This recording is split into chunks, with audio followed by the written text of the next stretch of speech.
ശ്രീ സന്ദീപ് വാര്യർ, അഭിമന്യു കൊലക്കേസിലെ അസൽ പകർപ്പുകളാണ് നഷ്ടപ്പെട്ടിരിക്കുന്നത്. കോടതിയിൽ സമർപ്പിച്ച കുറ്റപത്രം, മൊഴികൾ എന്നിവയാണ് ഇപ്പോൾ നഷ്ടമായിരിക്കുന്നത്. വിചാരണ തുടങ്ങാനിരിക്കെയാണ് ഇത്തരത്തിൽ അസൽ പകർപ്പുകൾ നഷ്ടപ്പെട്ടിരിക്കുന്നത്. എന്തായാലും CPM PFI ബാന്ധവം ഒന്നുകൂടി തെളിയിക്കുന്നതാണ് ഈ രേഖകളുടെ നഷ്ടപ്പെടലിലൂടെ പൊതുസമൂഹത്തിന് വ്യക്തമാകുന്നത്. താങ്കൾ എങ്ങനെ പ്രതികരിക്കുന്നു?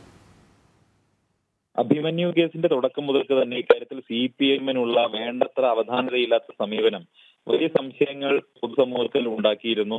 പ്രതികളെ പിടിക്കുന്നതിൽ കാണിച്ചിട്ടുള്ള അഭാവം, പോപ്പുലർ ഫ്രണ്ടുമായിട്ട് CPM-ന്റെ എറണാകുളത്തെ നേതൃത്വത്തിനുള്ള അവിശുദ്ധ കൂട്ടുകെട്ട്, തെരഞ്ഞെടുപ്പ് എടുക്കുമ്പോൾ പോപ്പുലർ ഫ്രണ്ടുമായി പലപ്പോഴും ഇവരുണ്ടാക്കുന്ന ബാന്ധവങ്ങൾ, ഇതൊക്കെ ഈ അഭിമന്യു കേസ് അട്ടിമറിക്കുകയാണോ എന്നുള്ള സംശയം പൊതുസമൂഹത്തിൽ വലിയ തോതിൽ ഉണ്ടായിരുന്നതാണ്.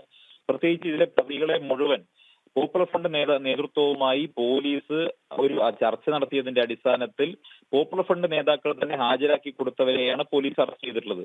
അതിലപ്പുറം ഈ പ്രതികളിലേക്ക് എത്താൻ വേണ്ടി ഒരു അന്വേഷണവും പോലീസ് നടത്തിയിരുന്നില്ല എന്നുള്ളത് എല്ലാവർക്കും അറിയുന്ന കാര്യമാണ്.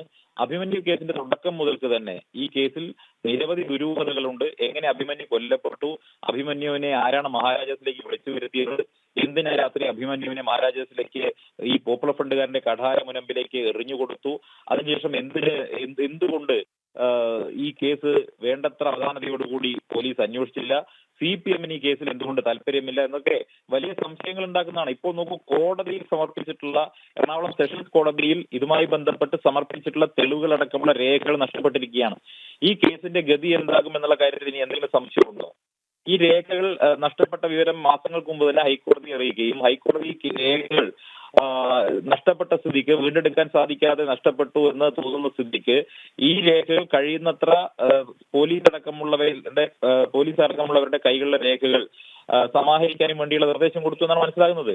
നോക്കൂ, ഇത്ര വലിയൊരു കേസ്, ഇത്ര പ്രമാദമായ ഒരു കേസ്, കേരളത്തിന്റെ പൊതു മനസാക്ഷിയെ ഞെട്ടിച്ചൊരു കേസ്, ഒരു ചെറുപ്പക്കാരനെ ഇടുക്കി വട്ടവട ഗ്രാമത്തിൽ നിന്ന് പഠിക്കാൻ എറണാകുളത്തേക്ക് വന്ന ഒരു ചെറുപ്പക്കാരൻ അതിക്രൂരമായി മതഭീകരവാദികളുടെ കൈകൊണ്ട് കൊല്ലപ്പെട്ട ഒരു കേസ്, ആ കേസിൽ ഇത്രമാത്രം അലംഭാവവും അതുപോലെ തന്നെ ആ കേസ് അട്ടിമറിക്കാൻ വേണ്ടി നടക്കുന്ന പരിശ്രമവും വാസ്തവത്തിൽ കേരളത്തിലെ പൊതുസമൂഹത്തെ ഞെട്ടിക്കുന്നതാണ്. എന്തുകൊണ്ടാണ് CPM ഈ പോപ്പുലർ ഫ്രണ്ടുകാർ പ്രതികളാവുന്ന കേസുകൾ ഇത്രത്തോളം ആ കേസുകൾ അട്ടിമറിക്കാൻ വേണ്ടി പരിശ്രമിക്കുന്നത് സംബന്ധിച്ച് വലിയ സംശയങ്ങൾ ഉയരുകയാണ്.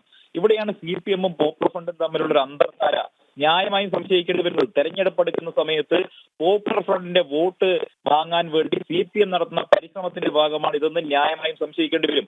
അഭിമന്യുവിന് നീതി ലഭ്യമാകുമെന്ന ഒരു പ്രതീക്ഷ പോലും ഇപ്പോൾ നഷ്ടപ്പെട്ടിരിക്കുകയാണ്. അഭിമന്യുവിന്റെ കുടുംബത്തിനാണ് നഷ്ടപ്പെട്ടത്. അഭിമന്യുവിന്റെ കുടുംബത്തോട്, കേരളത്തിലെ പൊതുസമൂഹത്തിനോട് CPM മറുപടി പറയേണ്ടി വരും. മറുപടി പറയിക്കും, ഒരു സംശയവും അക്കാര്യത്തിൽ വേണ്ട. അതെ, വളരെ നന്ദി ശ്രീ സന്ദീപ് വാര്യർ പ്രതികരിച്ചതിന്.